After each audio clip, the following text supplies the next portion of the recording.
Welcome to a night of non-stop carnage.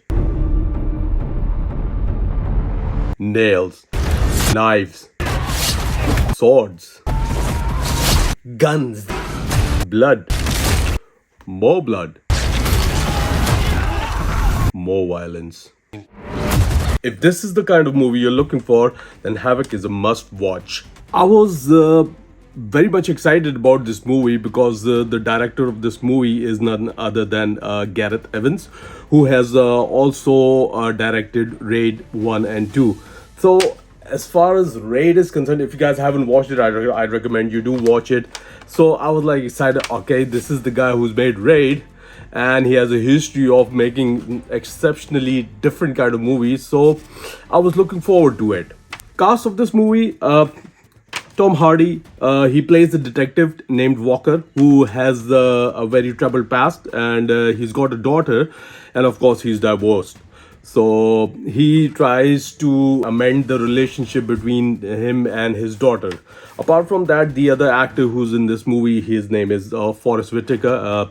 The usual Forrest Whitaker, who's there, who's like doing every other role the same way he's been doing for the past couple of years. Forrest Whitaker has played a politician who has a son who, like, kind of like, let's say, a strange son who has who doesn't have a very good relation with his father. Now, this son of the politician, he gets involved in some kind of a drug deal that goes wrong, and somehow he manages to escape. There's a lot of gunfire, and the drug dealer gets killed. So this drug dealer who gets killed, his mother arrives from all the way from another Asian country, God knows where, like China or somewhere.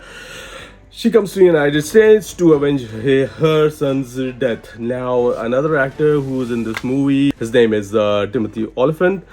Timothy Olyphant plays an he is part of the police force. He's like a corrupt cop who has a troubled relationship with Tom Hardy. Now, all these three actors, however, I was very much looking forward to this movie, but all these three actors are somehow struggling in this movie. Forrest Whitaker, Timothy Olyphant with his expressions, Tom Hardy. I think it would have been better if they would have given this role to Jason Statham, because he fits perfectly in these kind of roles. I'm Jason Statham, I've got a troubled past. So let's talk about the action sequence in this movie. There's a lot of action, lots of carnage in it.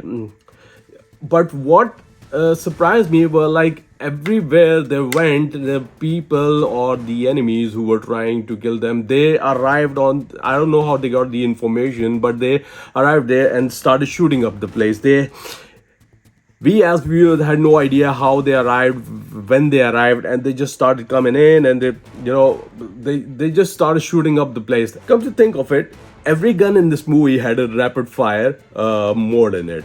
So even if it was a pea shooter, like a pistol, they were like, here we go. The whole movie was like just one wild ride out of nowhere.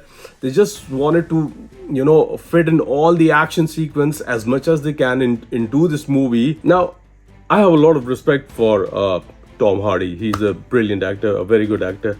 But somehow, the day he started making movies like Venom, he's stuck into a typical kind of a role where he's mumbling or stuttering all the time. Most of the time, I don't even understand what he's saying. And then he gets these, spasms of anger, and then he just shows them, and then he calms down. And the typical kind of role which he was playing in Venom. So he's still playing the same thing. Now, let's come back to the action sequence. There's so much, like I said, there's so much action, so much carnage going on. Everybody's trying to kill everybody else. When they run out of bullets, it just picks up another gun from a dead body and starts shooting. I mean, even when he tries to move a person who's already dead and he's in his way, he doesn't move him by pushing him aside or pulling him aside. He just uses a shotgun and moves him. I mean, that was something different that he did, but you're trying to understand what I'm saying. Not to forget, there are lots of cars involved, or trucks involved in it. That doesn't include using actual vehicles and moving, making the action sequence.